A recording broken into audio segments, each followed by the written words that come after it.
আসসালামু আলাইকুম এভরিওয়ান। আশা করি সবাই ভালো আছেন। আজকের রেসিপিতে থাকছে ইলিশ পোলাও এবং এর সাথেই আরও একটি টুইস্ট হচ্ছে কাটা গলানো ইলিশ পোলাও। পোলাও বা বিরিয়ানি যাই বলুন না কেন, খাওয়ার সময় মাছের কাঁটাটা আমরা অনেকেই ডিস্টার্ব ফিল করি। বিশেষ করে বাচ্চাদের ক্ষেত্রে তো ইলিশ মাছ খাওয়ানোটাই দায়। তবে আজকের রেসিপিতে আমি আপনাদেরকে দেখাবো কিভাবে রান্না করলে ইলিশ মাছের কাঁটা খাওয়ার সময় আর কোনো ডিস্টার্ব করবে না, বাচ্চাদেরকেও খাওয়াতে পারবেন। চলুন তাহলে দারুণ মজার এই ইলিশ পোলাও রেসিপিটি দেখে নেই। ইলিশ পোলাও রান্না করার জন্য প্রথমেই আমি চালের প্রিপারেশনটা নিয়ে নেব। নিয়ে নিচ্ছি 2.5 কাপ পরিমাণ পোলাওয়ের চাল। এই চালটাকে আমি 2 থেকে 3 বার ভালোভাবে ধুয়ে ভিজিয়ে রাখবো 20 মিনিটের জন্য। 20 মিনিট পর একটা ঝাঁঝরিতে ঝরিয়ে নেব। আজকে আমি 4 পিস পরিমাণ ইলিশ মাছ নিয়ে নিয়েছি। এখানে নিয়ে নিয়েছি 1/3 কাপ পরিমাণ পেঁয়াজ কুচি এবং 7-8টি কাঁচামরিচ। এই দুটোকে আমি একসাথে ব্লেন্ড করে নেব। মাছগুলোর মধ্যে প্রথমেই সামান্য পরিমাণ লবণ মাখিয়ে নিচ্ছি। যে পেঁয়াজ আর কাঁচামরিচ আমি পেস্ট করে রেখেছিলাম সেখান থেকেই 2 থেকে 3 চামচ পরিমাণ পেঁয়াজ বাটা এই মাছগুলোর মধ্যে মেখে নিচ্ছি।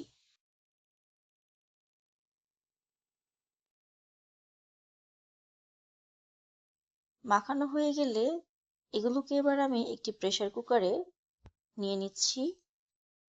যেহেতু আজকে আমি কাটা গলানো ইলিশ রান্না করব, তাই এটাকে আমি প্রেসার কুকারে বিছিয়ে দিচ্ছি এবং এই মাছের সাথে যে পেঁয়াজ বাটাটা ম্যারিনেশন করা হয়েছিল সেই মশলাটাও দিয়ে দিলাম।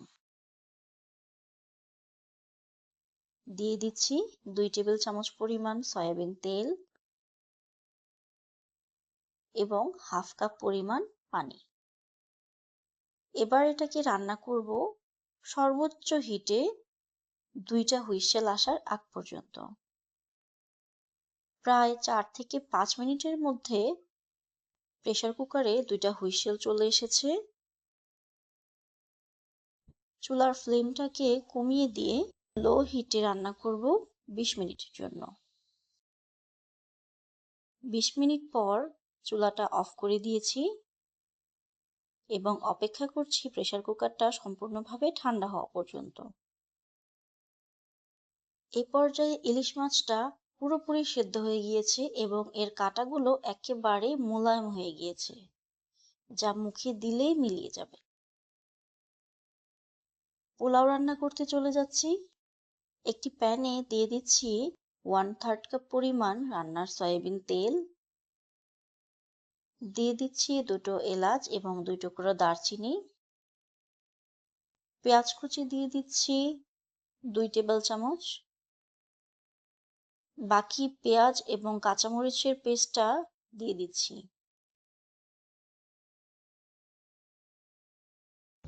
মশলাটা কিছুক্ষণ কষিয়ে নিচ্ছি। দিয়ে দিচ্ছি 1/2 চা চামচ পরিমাণ জিরার গুঁড়া এবং 1/2 চা চামচ পরিমাণ ধনিয়ার গুঁড়া। ব্যাস, আমি আজকে আর কোনো প্রকার মশলা ব্যবহার করব না। কোনো প্রকার বিরিয়ানি মশলা বা অন্য কোনো শাহি গরম মশলা কোনো কিছুই আর ব্যবহার করছি না। দিয়ে দিচ্ছি 1/2 কাপ পরিমাণ জাল করে রাখা দুধ।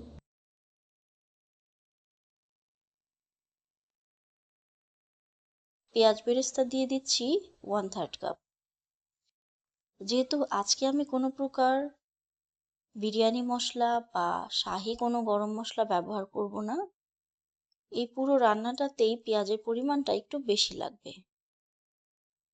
মশলাটাকে 2 থেকে 3 মিনিট কষিয়ে নেব। দিয়ে দিচ্ছি 1 চা চামচ পরিমাণ লবণ। আগে থেকে কুক করে রাখা এই ইলিশ মাছটাকে এই মশলার মধ্যে দিয়ে দিচ্ছি। 2 থেকে 3 মিনিট কষিয়ে নেব।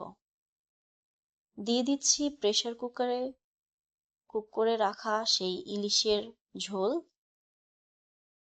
আপনারা যাদের কাটার প্রবলেম নেই তারা কিন্তু ইলিশ মাছটাকে সরাসরি এভাবেই রান্না করে দিতে পারেন। তবে যাদের বাসায় বাচ্চা আছে বা কাটার প্রবলেম তারা ইলিশ মাছটাকে আগে প্রেসার কুকারে কুক করে নেবেন এবং পরে এভাবে 2 মিনিটের জন্য কষিয়ে নেবেন। এতে করে এই মশলার যে সুঘ্রাণটা তা পুরোপুরিভাবে ইলিশ মাছের মধ্যে ঢুকে যাবে। মাছগুলোকে তুলে নিচ্ছি। কিছু মশলা সহ মাছগুলোকে তুলে নিয়েছি। এবার এই মশলার মধ্যে আমি পোলাওয়ের চালটা ভেজে নেব।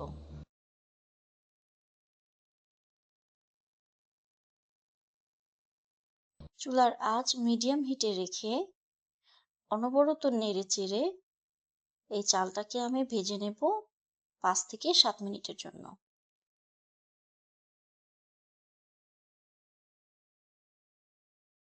দিয়ে দিচ্ছি ফুটন্ত গরম পানি 5 কাপ পরিমাণ।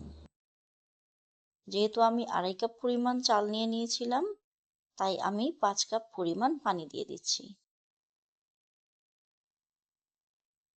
আপনারা হয়তো খেয়াল করেছেন এই পোলাওটা রান্নার সময় আমি কোনো প্রকার আদা রসুন বাটা ব্যবহার করিনি, কারণ আদা রসুন বাটার ব্যবহারে ইলিশের গন্ধটা পিছিয়ে পড়ে।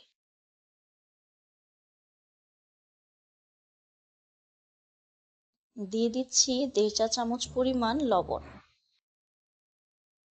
আর 2টো কাঁচামরিচ। অপেক্ষা করছি পানিটা টেনে আসার আগ পর্যন্ত। পানিটা সম্পূর্ণভাবে টেনে এসেছে। চালগুলোকে উল্টে পাল্টে দিচ্ছি। এবার আমি চুলার আঁচটাকে কমিয়ে দেব এবং ঢাকনা দিয়ে ঢেকে দেব 5 মিনিটের জন্য।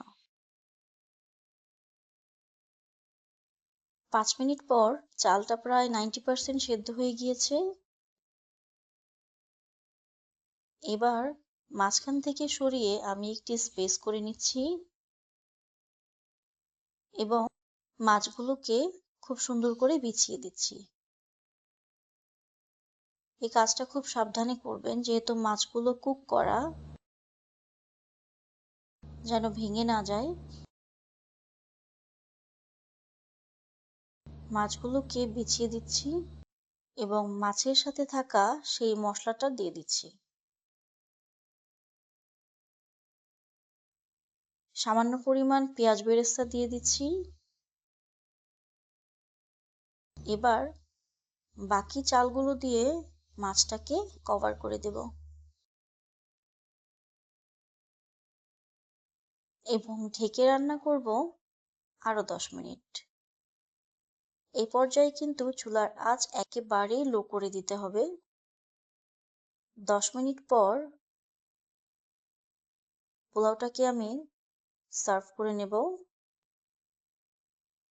এক্ষেত্রে সার্ভ করার সময় খুবই সাবধানতার সাথে আগে চালগুলোকে এভাবে সরিয়ে নিতে হবে। এ পর্যায়ে মাছটা খুবই নরম থাকে।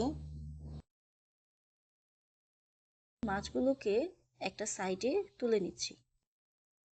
প্রেসার কুকারে রান্না করার ফলে এর কাটা এতটাই মোলায়েম হয়ে গিয়েছে, পোলাও বা বিরিয়ানি খাওয়ার সময় কোনো প্রকার কাটা আপনারা ডিস্টার্ব ফিল করবেন না। বাসায় অবশ্যই একবার হলেও ট্রাই করবেন। আশা করি নিরাশ হবেন না। সবাই ভালো থাকবেন। আল্লাহ হাফেজ।